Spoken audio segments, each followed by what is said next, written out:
Thank you. Thank you, Bruno. Thank you, Giovanni and Claudia, and to all the organizers and for the invitation. And I also say hi to Paula, who hopefully is still coping with the time difference. So the talk today stems from a fairly translational and clinical need.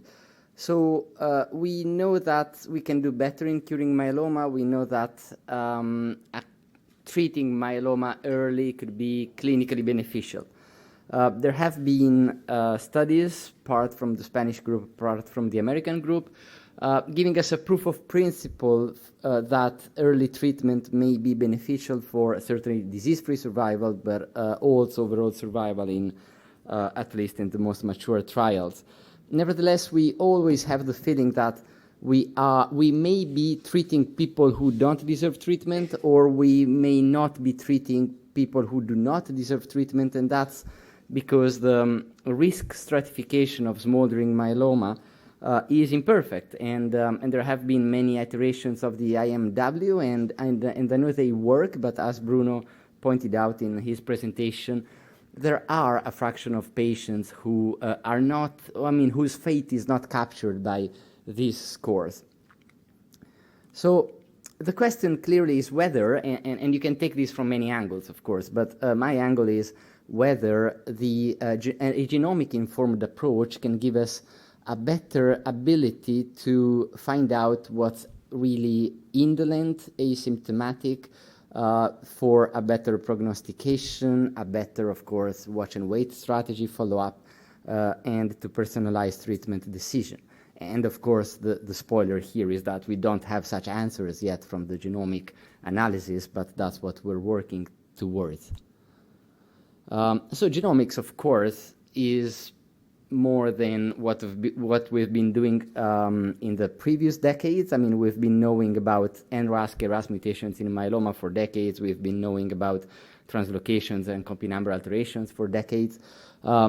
I would say that when I talk about genomics here, I talk really about whole genome sequencing, which means thousands of mutations per tumor, rare and complex rearrangements, mutational signatures, so the whole package that comes from the sequencing of the 3 billion bases of each tumor. I think that's what carries the most potential in this respect.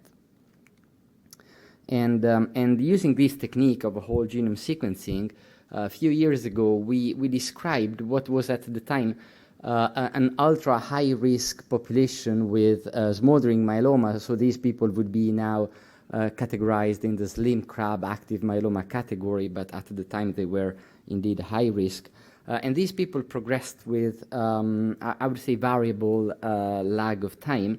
But looking at paired samples at smoldering myeloma diagnosis and at symptomatic myeloma progression, we were able to find that it's not, the most of the difference is not in the number of mutations, it's not in the quality of mutations, it's really about how these mutations cluster in subgroups, and those subgroups are actually subclones of the multiple myeloma disease.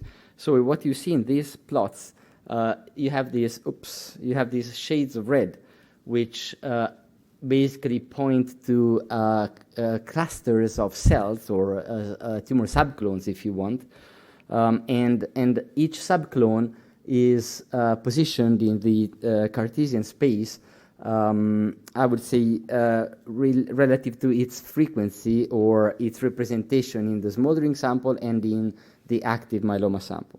So if you look in the bottom left, what you have is a myeloma with 3 subclones. One is, of course, the ancestral one, and the 2 are late subclones that evolved later.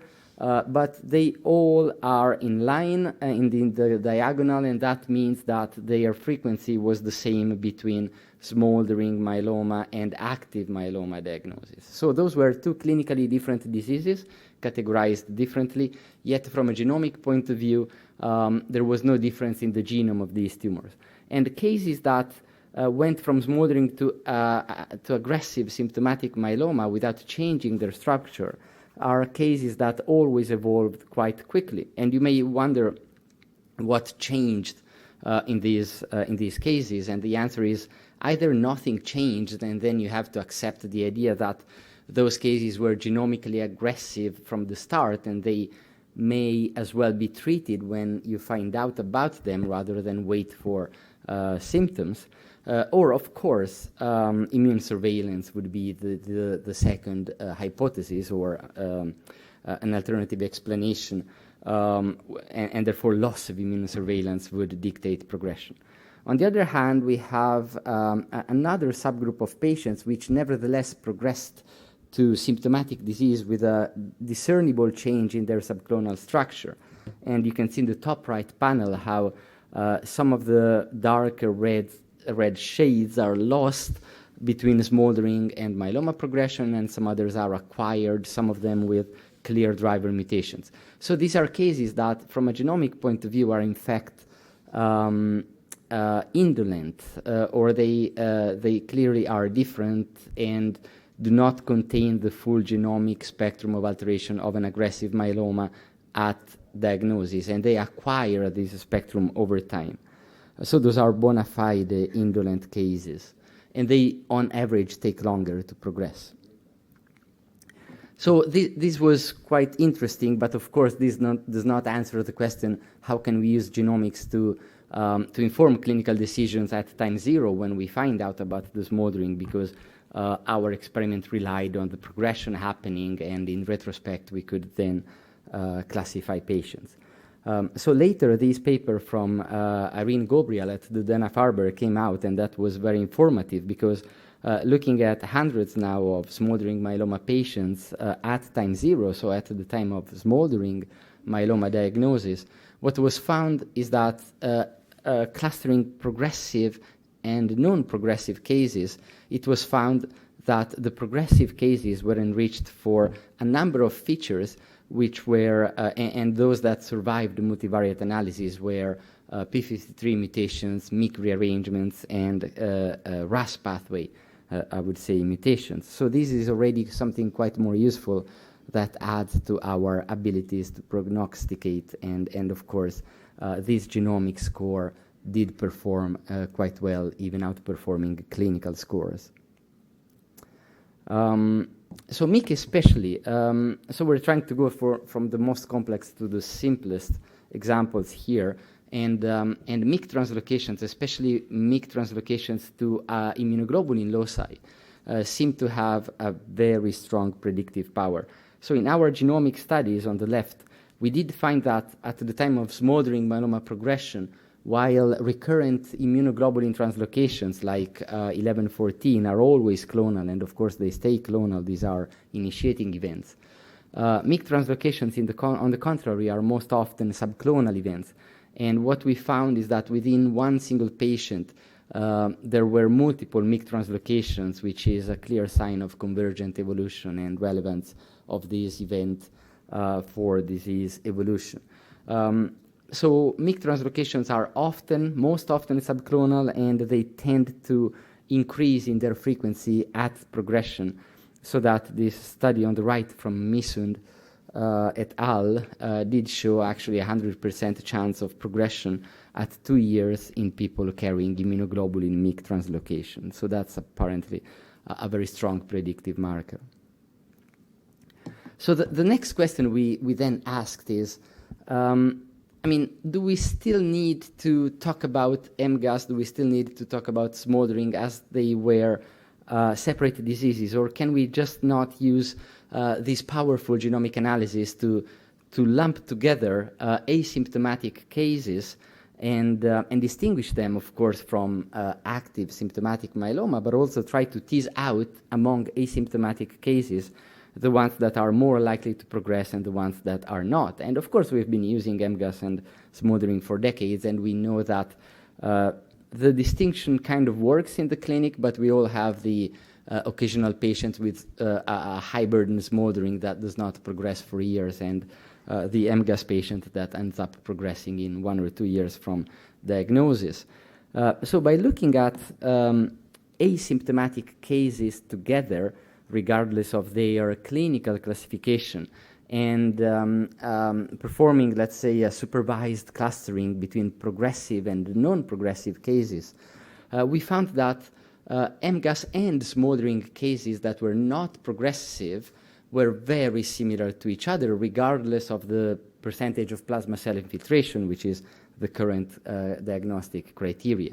And what was found about them is that these cases did contain all the trisomies which are typical of the hyperdiploid myeloma cases, but contained very few deletions, for example, contained very few complex rearrangements. So, of course, 414 was there, 1114 was there, but multi-chromosome rearrangements, such as chromothripsis, were certainly less represented in progressive cases, in non-progressive cases, and on the contrary, asymptomatic cases that in the next years went on to progressive active multiple myeloma were indeed very similar, if not identical, to active myeloma in their genomic structure at diagnosis. And again, chromosomal deletions, complex rearrangements are among the most represented features in progressive cases. So, of course, we know that genomics can help, and we are moving towards an integration of genomic analysis in the clinic. This is the latest IMW stratification of smoldering myeloma, incorporating, in this case, cytogenetic or FISH events, if you want. That's what you can at least try to capture in routine clinical practice. There is not much weight. It's only 2 points for FISH abnormalities in this score, but for sure it's a first step in the right direction. And of course, Bruno has contributed to this field, and moving away from the genomics, it would be hard to finish a talk without mentioning that other parameters which may be equally useful, such as circulating tumor cells, are actually very powerful predictors of progression. And of course, if the question is how we stratify smoldering myeloma, this will be an important part of how we do so. And the second most important part will be single-cell analysis, at least for research purposes. Single-cell analysis is mostly suited for microenvironment studies, and Ciro and Bruno have showed some. This is again from Marine Gabriel, who studied how the microenvironment changes. And of course, there are changes to a more inflammatory and tolerogenic environment in multiple myeloma spectrum diseases as things progress. We also are working, and there you go. We also are working on single-cell analysis, and of course, single-cell analysis is a whole goldmine of data for who is interested in clonal evolution of tumors. So here I'm showing our 22 asymptomatic myeloma cases, which we studied at the single-cell level. And those are actually MGUS and smoldering myeloma cases. And if you're familiar with these UMAP plots, which are now quite frequent, you can see how each color on the left panel identifies a patient. And what we see is that smoldering and MGUS cases, they cluster by patient in this kind of analysis. And what's interesting is that in the middle, we have polyclonal plasma cells. Those are the residual polyclonal plasma cells that are present in the marrow of these patients. Ideally, you would see smoldering cases moving away from the polyclonal plasma cells, and MGUS cases ideally being more similar to polyclonal plasma cells. We don't have that. We have that smoldering and myeloma cases are distributed quite randomly, probably based on their transcriptomic features.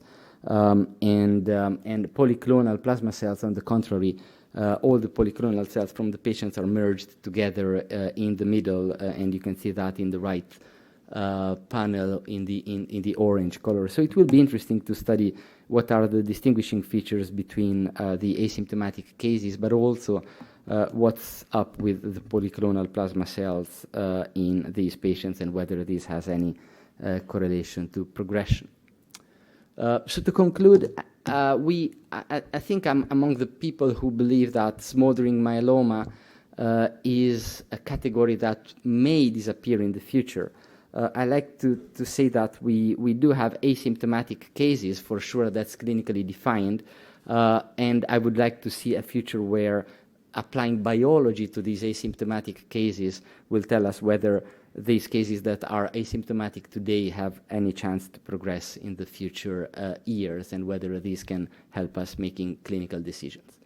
So I think I'll stop here, and I'll say thank you to all the collaborators, and I'm looking forward to the discussion. Thank you.